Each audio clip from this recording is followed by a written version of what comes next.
자, 오늘 컨텐츠는 호주에서 있었던 전쟁들이에요. 여러분 보통 호주 하면 뭐가 떠오르나요?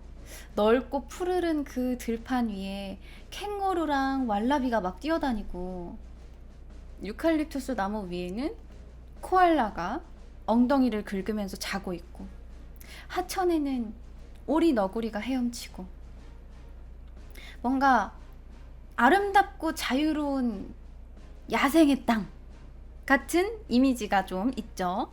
자, 이렇게 생태계가 잘 보존이 되어 있는 이유는 호주가 독립적인 생태계를 이루고 있기 때문입니다. 호주에 있는 동물 중에 80%가 호주에만 서식하는 토착종이라고 해요. 근데 이게 장점일 수도 있지만 단점일 수도 있는 게, 만약 동물이든 식물이든 외래종이 들어오게 되면 생태계 교란이 생겨서 그 안에서 자체적으로 해결을 해야 하기 때문입니다. 안정적이고 폐쇄적인 생태계인 만큼 만약 흐름이 조금이라도 깨지면 복구하기가 힘들다는 의미입니다. 자, 그래서 생긴 사건이 바로 호주의 회색 토끼 사건이에요. 여러분, 신기하게도 호주에는 원래 토끼가 없었다고 해요. 평화로운 호주에 토끼가 한 마리도 없었다니 매우 신기하지만, 어쨌든 호주에는 토끼가 아예 없었고 1788년 집토끼가 몇 번 반입이 된 적은 있지만 야생에서 토끼가 살기 시작한 때는 1859년부터입니다. 자, 토끼가 호주에 살기 시작한 연도가 정확하게 있다는 것부터가 조금 쎄하죠. 야생 토끼가 호주에서 살기 시작한 이유는 영국에서 호주 빅토리아 주로 이주한 영국인 토마스 오스틴이라는 농장주 때문이었습니다. 이 토마스 오스틴이라는 사람이 영국에서 거주할 때 사냥을 상당히 즐겼는데, 호주로 이주를 하고 나서는 사냥을 할 수가 없는 거야. 딱히 사냥할 동물이 없었던 건지, 보호받는 동물이라서 사냥을 할 수가 없었는지는 모르겠지만, 그는 호주에서도 영국에서처럼 사냥을 하고 싶었고, 영국에 있는 사촌에게 야생 토끼를 몇 마리 보내달라고 편지를 쓰게 됩니다. 결국 그는 자신이 거주하고 있는 호주 남동쪽 끝인 빅토리아주 남부에 영국 회색 토끼 24마리를 들여와서 방사합니다. 물론 토끼를 그냥 다 풀어놓을 생각은 아니었겠지. 처음에는 24마리를 다 잡을 생각이었겠죠. 근데 계획대로 토끼를 전부 다 사냥했다면 문제가 없었겠지만, 인생은 계획대로 흘러가지 않죠. 관리소홀로 몇 마리의 토끼가 야생으로 도망쳐버렸고, 이때까지만 해도 아무도 그 사태의 심각성을 깨닫지 못하고 있었습니다. 아니 근데 사실 우리 같았어도 그랬겠죠. 토끼가 많아봐야 토끼고, 사람을 잡아먹을 것도 아니고 귀여운 토끼가 많으면 좋죠, 왜. 그런데 그게 그냥 귀여울 만큼의 수준이 아니었어요. 늘어나면 또 잡으면 되지. 사냥감이 늘어나네. 얼마나 좋아. 라고 생각을 했겠죠. 그런데 문제는 호주에 토끼가 없었던 만큼 여우나 늑대 같은 토끼의 천적 역시 존재하지 않았기 때문에, 이 풀 좋고 물 좋고 땅 좋은 호주에서 놀라울 정도의 속도로 번식을 해나가기 시작합니다. 토끼는 일단 교미 기간이 상당히 짧아요. 그리고 자궁이 2개라서 임신을 하고 있는 중에도 또 임신을 할 수가 있어요. 그렇게 한 마리가 1년에 30마리에서 40마리까지 출산이 가능합니다. 그리고 그렇게 태어난 30-40마리의 아기 토끼들은 생후 3개월 이후부터 임신이 또 가능해요. 자, 이렇게 놀라운 번식력으로 도망친 몇 마리의 토끼들은 3년 만에 수천 마리가 됐고 10년 만에 수천만 마리가 됩니다. 순식간에 이 토끼의 수는 기하급수적으로 늘어났고, 토끼들이 얼마나 많았냐면, 토끼들이 모여서 와 이렇게 막 두두두 뛰잖아. 그러면 땅이 들썩들썩거리는 것처럼 보였대요.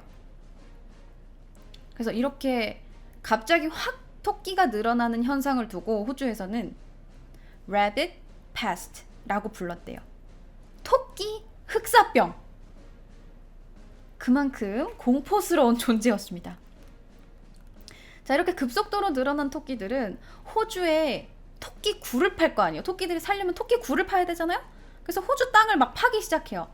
근데 이게 상당히 땅을 파기가 좋은 환경이었던 거야. 땅이 딱딱하진 않았나 봐요. 적당히 무른 땅이었는지 호주의 땅을 다 뒤집어 파서 토끼 굴을 만들고 밥을 먹어야 되잖아요. 그 호주에 있는 풀과 나무 뿌리까지 싹 다 먹은 거야.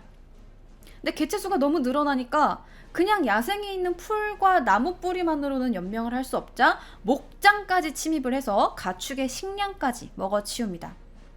거의 뭐 메뚜기야, 메뚜기.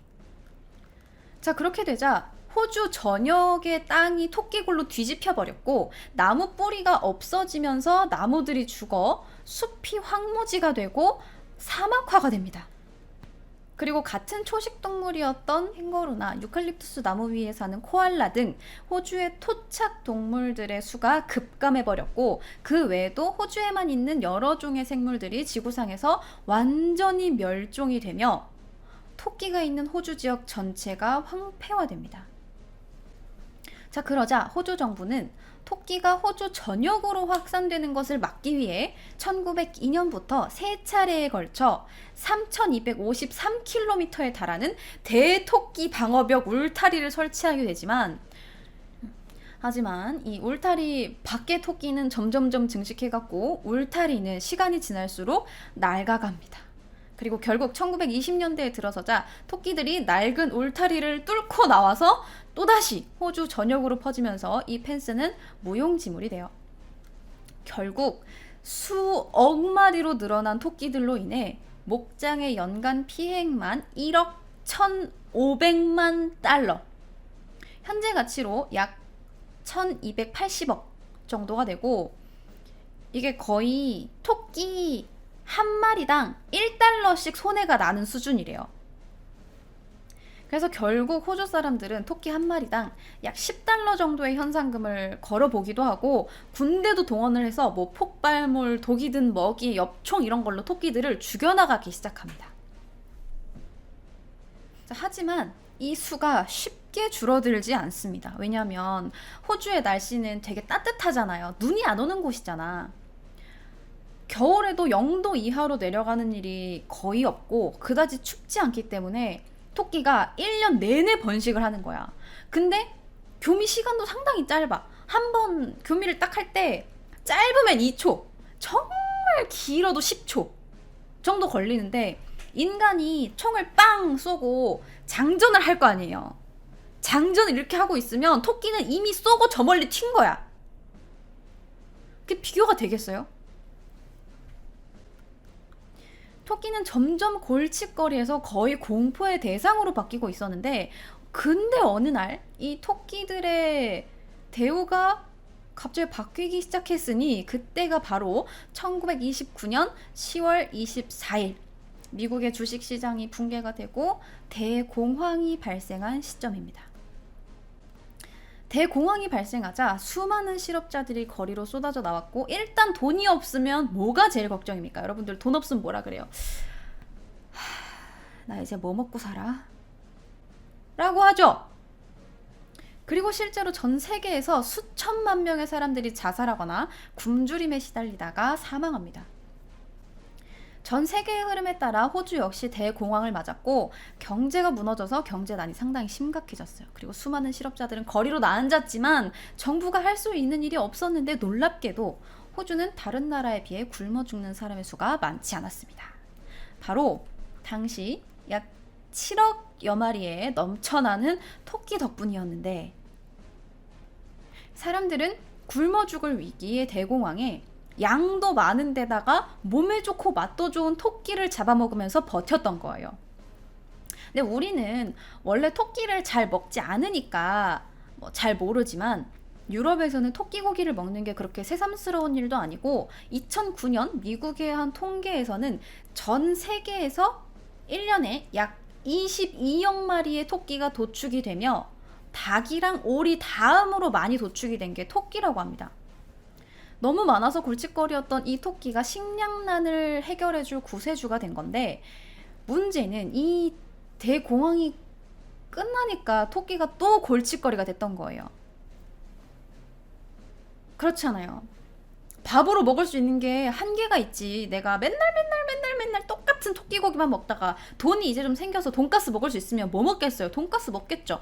그런데 1941년 또다시 이 토끼가 위기의 호주를 구해내게 되었으니 때는 바야흐로 1939년 제2차 세계대전 때입니다.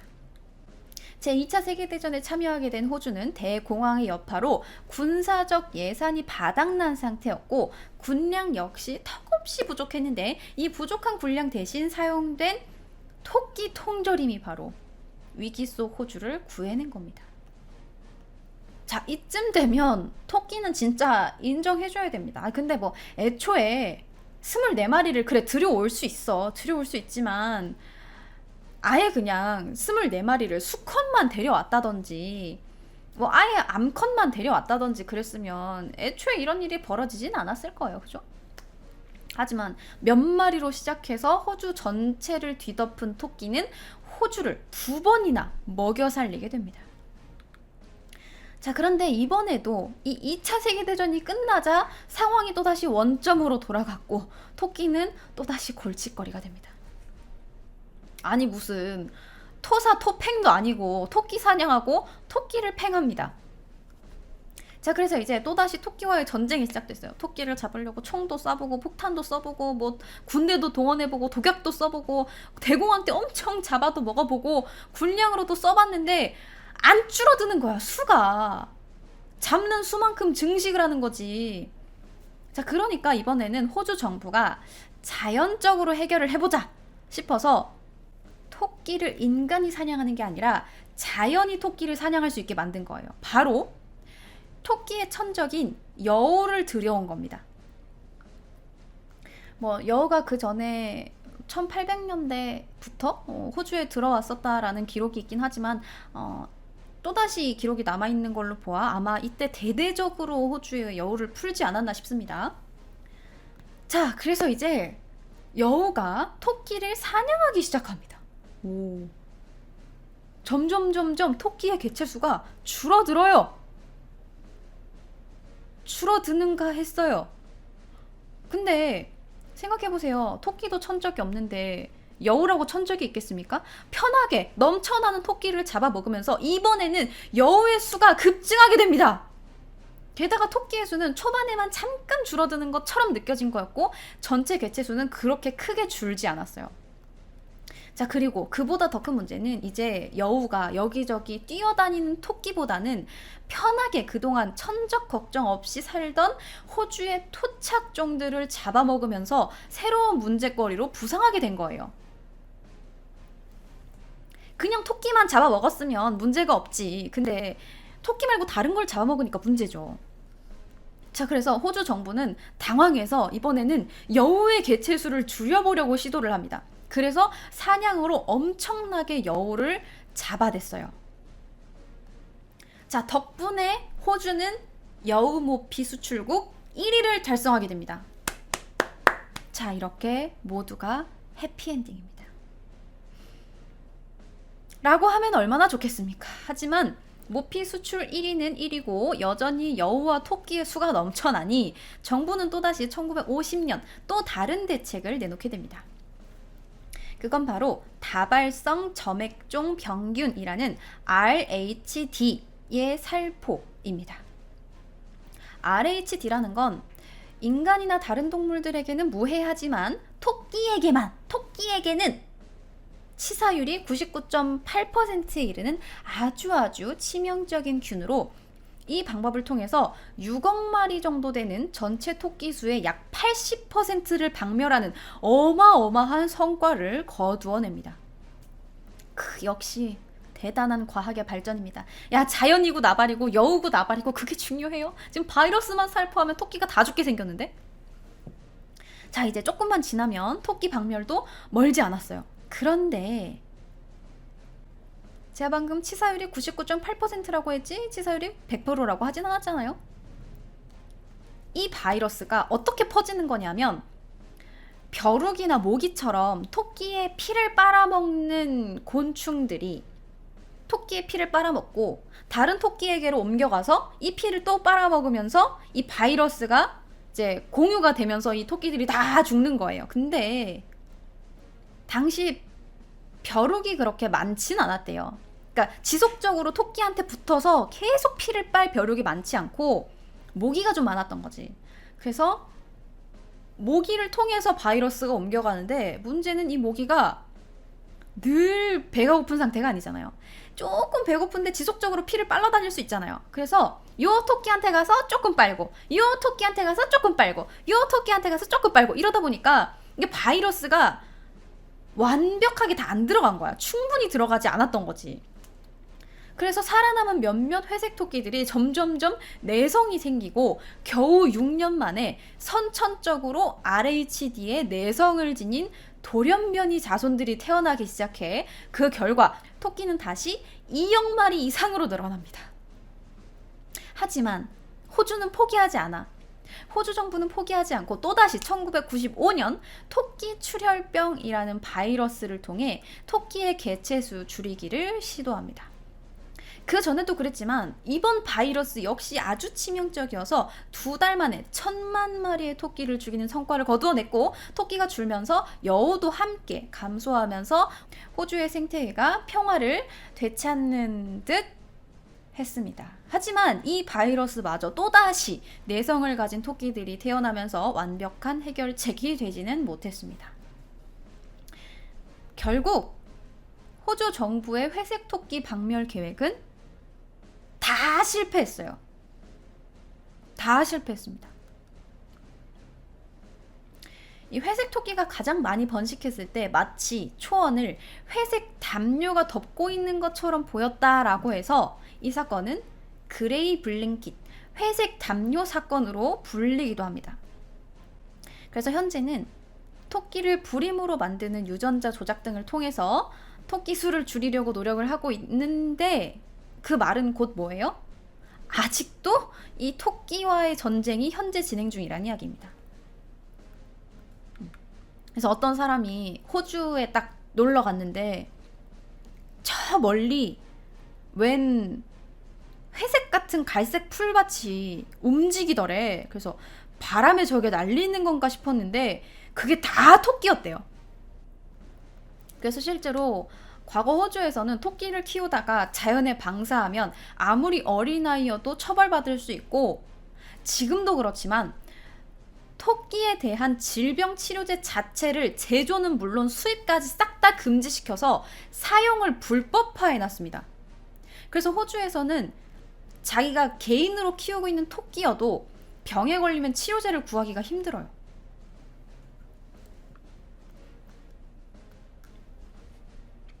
그러니까 토끼는 아무리 아파도 고쳐줄 생각이 없어. 자, 이렇게 150년이 넘는 기간 동안 회색 토끼 전쟁이 진행 중인데 마냥 평화로워 보이는 호주는 의외로 상당히 치열하게 전쟁을 하고 있습니다. 그런데 이 호주는 행복할 수가 없어요. 왜냐하면 토끼 말고도 생태계를 파괴하는 게 또 있어. 이 전쟁 중인 동물이 한 마리 더 있어. 그게 뭐냐면 이 귀여운 토끼 다음으로 생태계를 파괴하는 동물은 역시 귀여운 고양이입니다. 자, 고양이 역시 원래 호주에서 살던 동물이 아니었어요. 17세기쯤 유럽인들이 호주로 이주해 오면서 함께 넘어오게 됐는데 그러다가 이 사람들이 한 10년에서 20년쯤 고양이를 키우다가 점점 버려지거나 길을 잃는 고양이들이 많아졌고 이 고양이들이 야생에 정착을 하게 되면서 그냥 야생 길고양이, 들고양이가 돼버린 거예요. 그래서 토끼가 간접적으로 풀과 나무 뿌리를 먹으면서 이 호주를 사막화 시켜 토착종을 없앴다면 고양이들은 직접적인 사냥을 통해 토착종들을 멸종 위기로 몰아넣었습니다. 호주의 고양이들은 매일 호주 전역에서 야생조류 100만 마리 그리고 파충류 170만 마리를 죽이고 있고 매년 6억 5천만 마리 정도의 파충류와 3억 8천만 마리의 조류가 고양이에게 사냥당해서 멸종 위기에 처하게 됩니다. 그래서 멸종위기에 처한 종이 새, 포유류, 파충류, 양서류 등을 포함해서 80종이 넘는다고 합니다. 자, 그래서 호주에서는 이 길고양이의 생태계 위협을 우려하여 고양이 한 마리당 또 약 10달러 정도의 포상금을 걸기도 하고 고양이 프리존을 만들어서 야생동물을 보호 격리시키는 등 노력을 하고 있지만 이게 쉽지 않아요. 그래서 결국 2015년 호주에서 2020년까지 길고양이 200만 마리를 독이 든 소시지를 뿌려서 살처분하겠다라는 결정을 내렸어요. 아니 200만 마리가 고양이가 무슨 죄야? 너무 좀 과한 처사가 아닌가 싶긴 하지만 호주에 있는 길고양이가 약 600만 마리에 육박하는데 이 고양이들을 전부 다 잡아서 평화롭게 중성화시켜서 다시 풀어준다는 건 비용 면에서 너무 말도 안 되는 거예요. 자, 그래서 이제 난리가 난 거예요. 동물 보호하는 곳에서는 아니 도대체 고양이가 무슨 죄냐, 동물과 자연을 그렇게 사랑한다는 호주에서 그런 짓을 해도 되냐 라고 이야기했지만 호주에서는 우리는 동물을 사랑하지만 고양이들이 호주의 토착종을 다 죽이고 있기 때문에 어쩔 수 없는 선택이다 라고 이야기를 했어요. 자, 그런데 아주 놀랍게도 이 200년이 조금 넘은 외래종인 고양이를 3,500년 전에 들여온 외래종이 개체수를 줄여주기 시작했어요. 그게 바로 딩고입니다. 딩고는 호주 최초의 외래종이라고 하는데 보시면 아시겠지만 그냥 개예요. 야생 들개라고 생각하면 쉬운데 최근에는 딩고가 그냥 들개가 아니라 호주의 고유종이다라는 조사 결과가 나오기도 했어요. 뭐 아무리 외래종이라고 한다지만 1000년 이상을 지리적으로 격리된 상태에서 가축화되지 않고 다른 개들이랑 다른 종이랑 섞이지도 않았으니까 아예 그냥 딩고라는 다른 종으로 인정을 하기 시작한 거죠. 딩고는 어디서 수입한 겁니까? 원주민들이 여기 호주에 살던 원주민들이 다른 데에서 들여왔다라고 해요. 그러니까 정확하게 어디서 들여와서 어떻게 시작했는지는 알 수가 없어요. 근데 3,500년, 정확하게 3,500년도 아니야. 약 3,500년에서 5,000년 전에 들여왔어요. 자, 어쨌든 하지만 생긴 거는 개랑 아주 흡사하고 우리가 볼 수 있는 그냥 개들보다는 송곳니가 더 크고 튼튼해서 야생에서 사냥이 가능하고 사람이 키우는 양을 잡아먹기도 합니다. 그래서 1880년대까지만 해도 호주 농민들은 농장의 가축을 지키기 위해서 딩고 펜스 혹은 독 펜스라는 울타리를 쳤습니다. 그런데 이 울타리가 대토끼 방어벽인 3000km보다 훨씬 긴 5614km로 세계에서 가장 긴 울타리예요. 딩고 펜스가. 호주인들은 생태계에 문제가 생기면 일단 울타리부터 치고 보나 봅니다. 자, 어쨌든 호주인들은 분명 딩고로 인해서 피해를 보았고 골칫거리로 취급을 했는데 야생 고양이가 점점 늘어나니까 이걸 딩고가 해결하고 있다라는 조사 결과가 나왔어요. 물론 딩고가 사냥을 많이 당하기도 했고 울타리로 인해서 호주 전체에 변화를 주진 못했지만 2015년에는 울타리 밖에 있는 먹이가 10배는 많은데도 불구하고 들고양이가 완전히 사라질 정도로 토착종의 수호자 역할을 하고 있는 겁니다. 이 딩고랑 관련해서 한 가지 유명한 사건이 호주에 있었는데 1980년 호주 울룰루에 캠핑을 떠난 체인벌린 가족은 당시 2살 된 딸아이를 잃어버리게 됩니다. 그래서 이 실종된 아이를 두고 부모는 딩고가 물어간 거다 라는 주장을 했고 검찰 측은 부모가 살인을 저지르고 딩고한테 뒤집어 씌우는 거다 라고 주장을 했어요. 그 이후로 피가 묻은 멀쩡한 아이 옷이 발견이 된 거예요. 그러니까 딩고가 물어갔으면 옷이 찢어져야지 어떻게 멀쩡한 옷이 발견될 수 있느냐라는 거죠. 그리고 이 부부의 차에서 아이의 혈흔과 가위가 발견되면서 부부가 가위로 아이의 목을 찔러 죽인 뒤에 딩고에게 물려간 것처럼 꾸민 거다라는 주장을 했어요.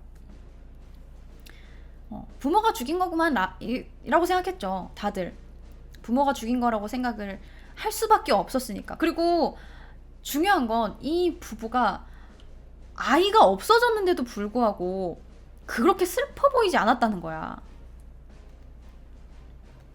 이 아이의 엄마는 딸아이를 잃어버렸는데 다른 부모 같으면 막 울고 불고 제발 딸아이를 찾아달라고, 나는 범인이 아니라고, 우리 아이 딩고한테 물려갔으니까 제발 딩고 서식지를 확인해달라고 얘기를 했겠죠.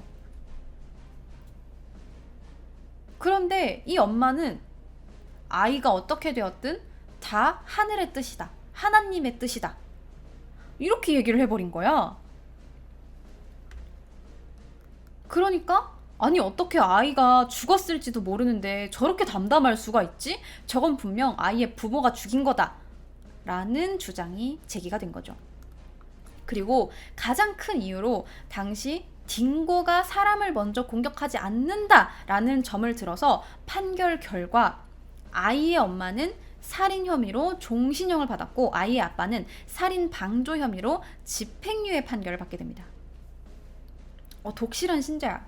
그리고 이제 사람들의 이제 뭐 이렇게 떠도는 이야기인데, 이 아자리아라는 이름이 뭐 어디 아랍어인가 뭐 다른 뜻으로 재물이라는 뜻이래요.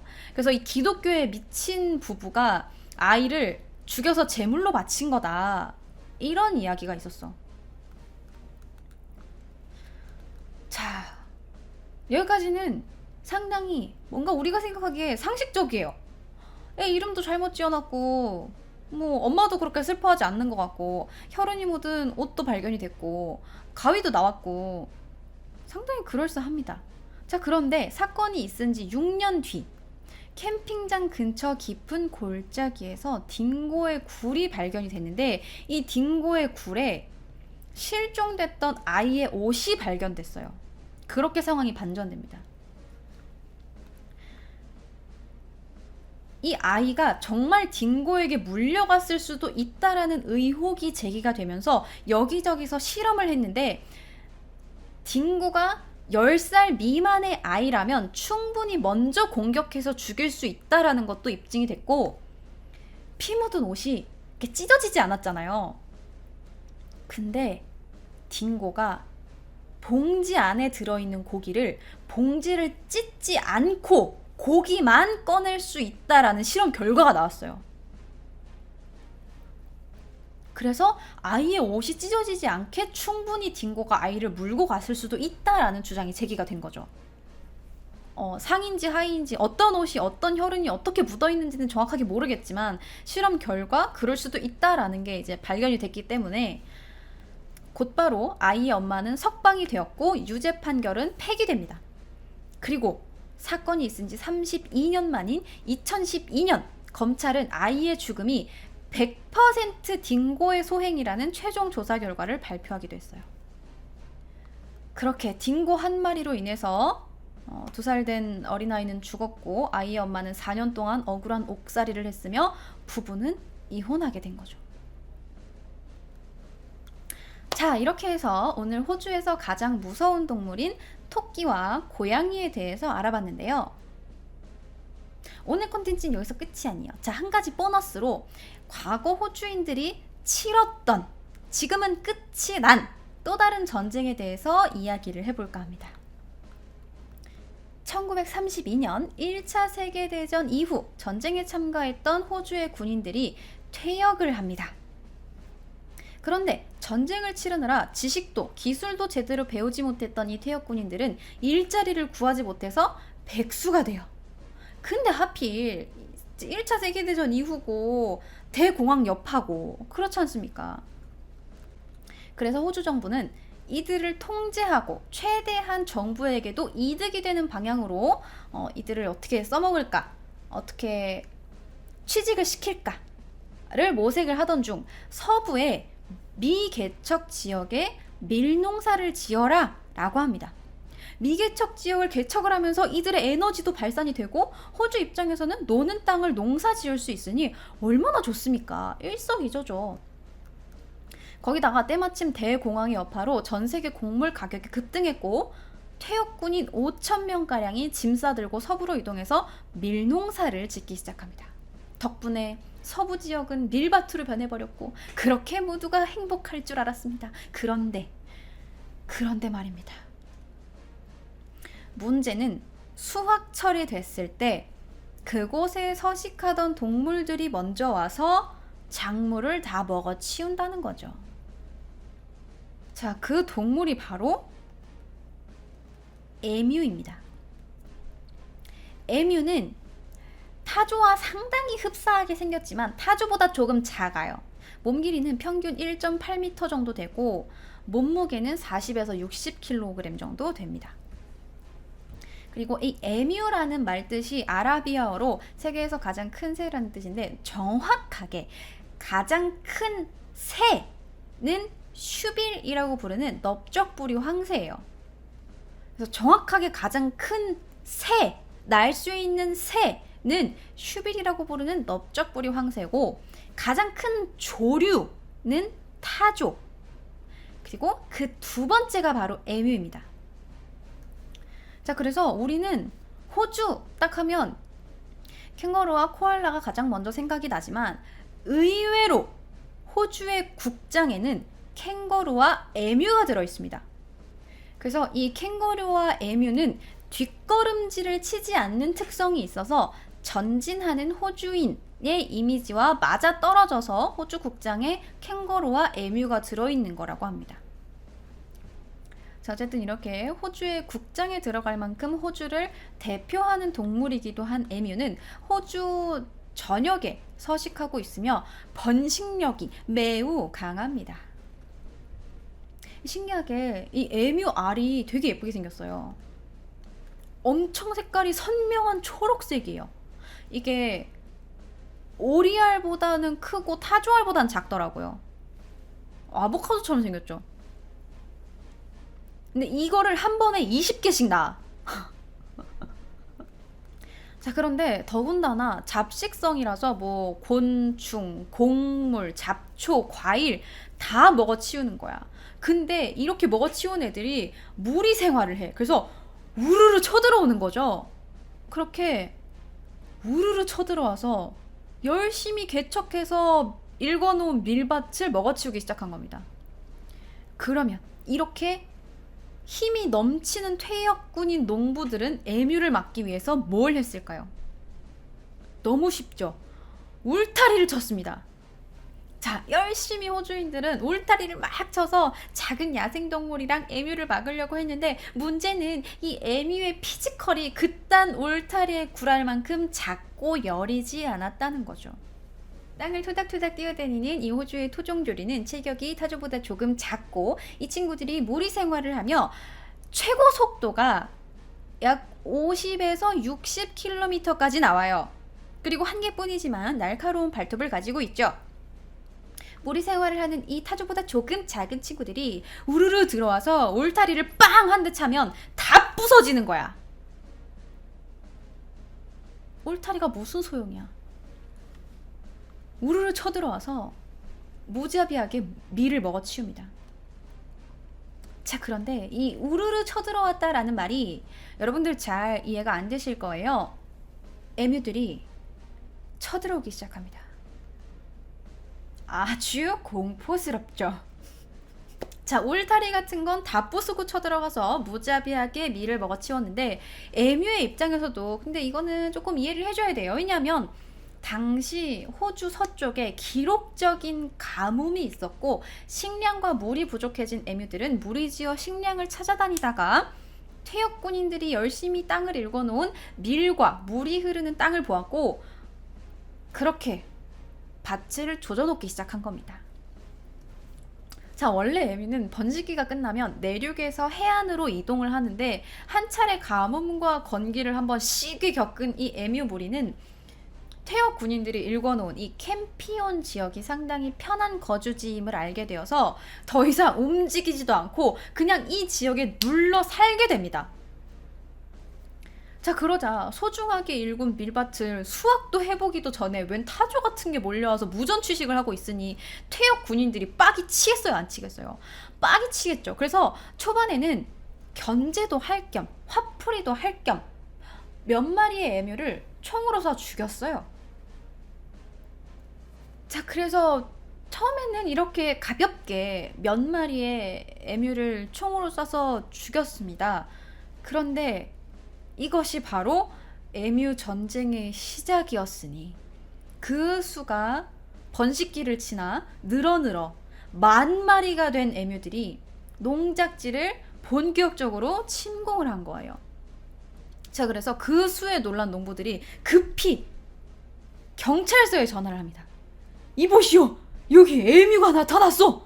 그러니까 경찰서에서 뭐라 그러겠어요? 야생동물 구제는 소방서에 전화를 하셔야죠. 에뮤가 만 마리요?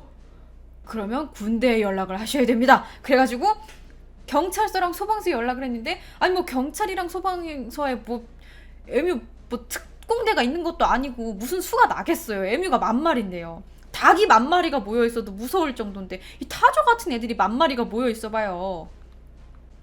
그래서 원래 해수나 다른 이유로 농작물에 피해를 입은 경우는 그냥 농업 장관에 이렇게 면담을 요청을 해가지고 이렇게 내가 피해를 입었다. 그러니까 나라에서 이 정도를 보상을 해주면 좋겠다라고 이야기를 해서 받는 게 일반적이지만 이번 경우는 전혀 일반적인 상황이 아니어서 이 퇴역 군인들은 군대에 연락을 하게 되는데 당시 국방장관 조지 피어스에게 도움을 요청하게 됩니다. 그러니까 군의 힘을 빌려서 에뮤를 퇴치하자는 거죠.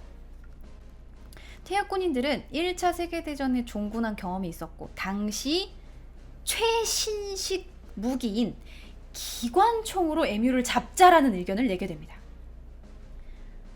자, 그리고 결국 1932년 11월 1일 조지 피어스는 대민 봉사 겸 훈련 겸 겸사겸사 육군 포병대 메레디스 소령을 파견을 하고 루이스 경기관총 2정과 10,000발의 탄약을 대동한 병력을 파병하는 걸 허락하게 됩니다.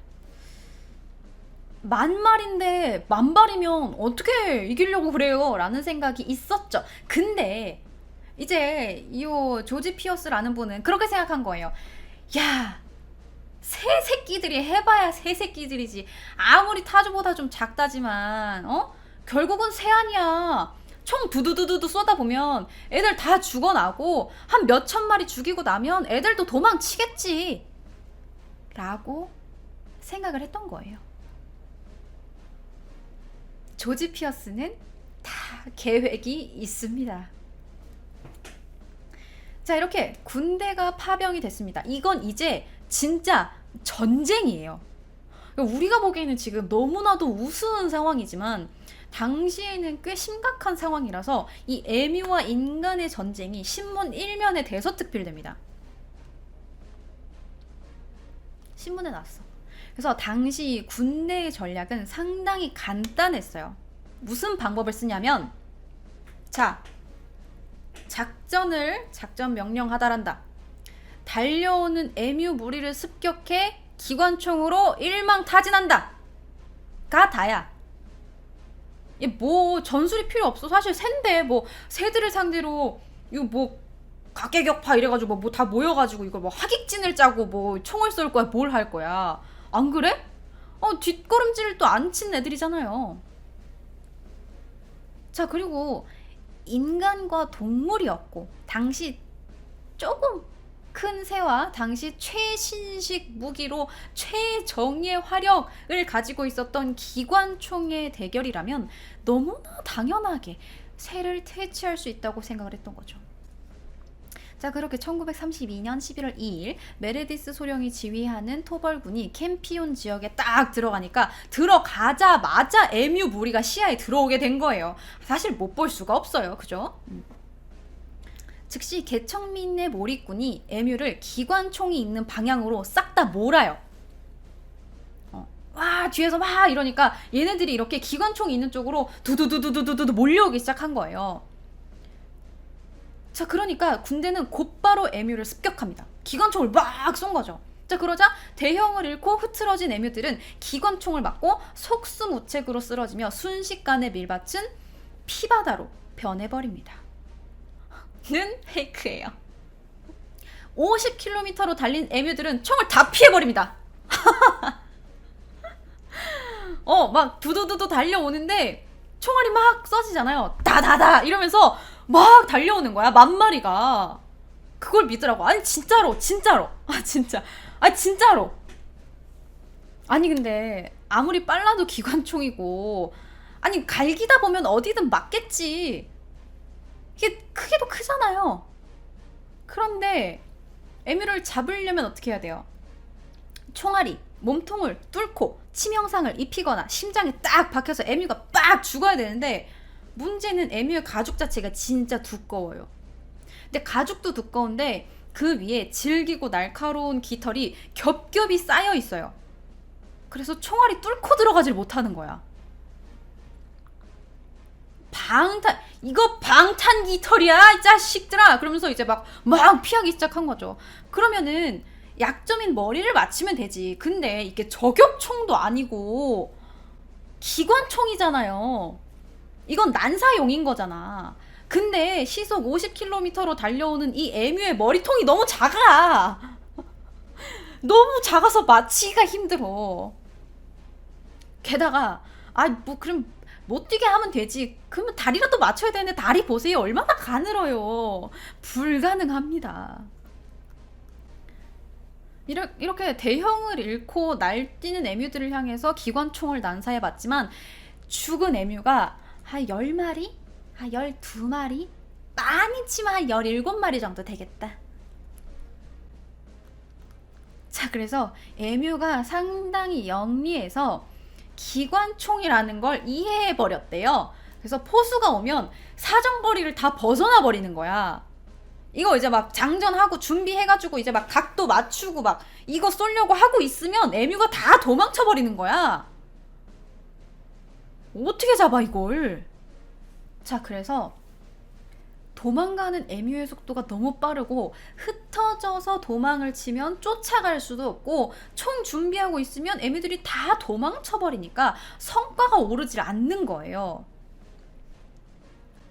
그래서 이 메레디스 소령은 전격적으로 자신의 그 실수를 인정을 하고 작전을 수정합니다. 어떻게 수정하냐면, 에뮤가 빨라? 우리도 빠르게 달리면 되지. 에뮤가 빨라봐야 차보다 빠르겠어? 라는 생각으로 자동차 화물칸에다가 기관총을 붙여버린 거예요. 이렇게요. 그래서 이 차를 우웅 몰면서 에뮤를 쫓아가면서 사격을 하려고 하는 거야. 뭔가 될 것 같기도. 자, 그런데 이번에는 에뮤들이 차만 접근하면 쏜살같이 피하는 거죠. 그리고 차에서 이걸 쏜다고 해서 애들 방탄 깃털이 어디 가는 것도 아니고, 뭐 기관총 사거리가 더 늘어나는 것도 아니고, 그렇지 않습니까? 아니 에뮤가 10,000마리인데 그 소총 들고 하나하나 어떻게 잡습니까? 샌데요. 처음에는 기관총으로 잡을 수 있을 줄 알았죠. 소총으로 어떻게 잡아요? 회피 대상이 그냥 포수에서 차로 바뀐 거예요. 그리고 솔직히 무슨 동물이 차 가면은 차 근처로 가겠습니까? 우 이러고 시끄러우면 다 도망치겠죠. 거기다가 웬 에뮤 한 마리가 잘못 뛰었던 건지 일부러 그랬던 건지 차로 돌진해서 유리창을 깨부수고 핸들에 머리를 박아. 그래서 최신식 기관총을 탑재한 기갑 장비가 한 방에 무력화되고 맙니다. 이러한 사냥이 계속되자 에뮤들은 이제 계획을 세운 거야. 나름 대호주군 전략을 짜서 이 10,000마리가 한꺼번에 우르르 이렇게 몰려다니는 게 아니라 부대를 잘게 쪼개는 거지. 그래서 게릴라식으로 동시다발적으로 기습을 하기 시작했어요. 아니 근데 수가 이렇게 적어지면 오히려 잡기 쉬워진 게 아닌가요? 쉽지만 일단 당시 에뮤의 수가 10,000마리잖아. 쪼개져 봐야 10,000마리인데 문제는 10,000마리에서 이게 번식기를 지났던 건지 다른 지역에 있었던 에뮤들이 더 추가가 된 건지 10,000마리가 더 증원이 됩니다. 2배가 늘었어요. 그래서 20,000마리야 이제. 20,000마리가 쪼개져 봐야 20,000마리지. 자, 그리고 이게 아무 생각 없이 그냥 산게한 게 아니라 한 분대가 이렇게 밀밭을 쪼고 있잖아. 그러면 머리에 검은 깃털을 한 에뮤가 와서 인간을 이렇게 살피고 있어요.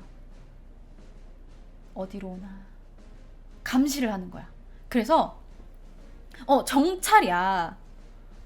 인간을 이렇게 살핀 다음에 만약에 한 무리가 공격을 받아요. 그러면 다른 무리의 에뮤들이 무방비한 지역의 밀밭에 막 뛰어가가지고 그 총 쏘는 거 멀뚱멀뚱 쳐다보다가 밀밭을 또 막 쪼아 먹는 거야. 그리고 먹고 빠지고 또 이제 사람들이 와 가가지고 또 기관총 이렇게 설치 뽀짝뽀짝 해가지고 기관총 두두두두 이렇게 쏘고 있으면 또 다른 쪽에서 에뮤가 먹고 빠지고 게릴라전으로 미친듯이 먹고 빠지고 먹고 빠지고 먹고 빠지고 이런 거야. 그러니까 이 호주군은 전의를 잃게 됩니다. 약 20,000마리의 에뮤 중에서 잡은 수가 확실하지 않아요. 최소 12마리에서 최대 980마리 1000마리도 못 잡았어. 만발을 들고 가갖고. 이게 물론 이게 전쟁이었지만 인간 쪽에서 사상자가 나오지는 않았어요. 근데 9,800발의 총알을 소비한 것 치고는 너무 초라한 성과였던 거죠. 그러니까 이쯤 되니까 이 동물보호단체랑 국민들이 반발을 하는 거죠. 애꿎은 에뮤 잡는다고 세금으로 만든 총알 다 갖다 쓰고 만발 갖다 썼는데 니네들이 에뮤 몇 마리 잡았냐, 이렇게 된 거죠. 그래서 결국 육탄전과 여론전마저 에뮤한테 져버린 인간들은 전쟁을 시작한 지 약 10일 만에 항복을 선언하게 되었고, 에뮤들은 장악한 밀밭의 주인이 됩니다. 이 에뮤의 경이적인 신체 능력에 대해 작전을 지휘하던 메레디스 소령이 만약 우리가 에뮤와 같은 능력을 가진 한개 사단이 있다면 세계 어느 군대에도 맞설 수 있다. 에뮤는 마치 불사신처럼 기관총을 두려워하지 않고 당당히 맞섰다. 마치 졸루족 전사와 같았다. 라고 말을 하면서 전차보다 상대하기 힘든 적이라고 말을 했습니다. 자, 이렇게 호주는 토끼한테도 지고 고양이한테도 지고 개한테도 지고 새한테도 진 먹이사슬 최하층의 나라가 되어버렸습니다. 자, 이렇게 전쟁 중이었던, 전쟁을 했던, 패배했던 호주의 동물 이야기 여기까지 하도록 하겠습니다.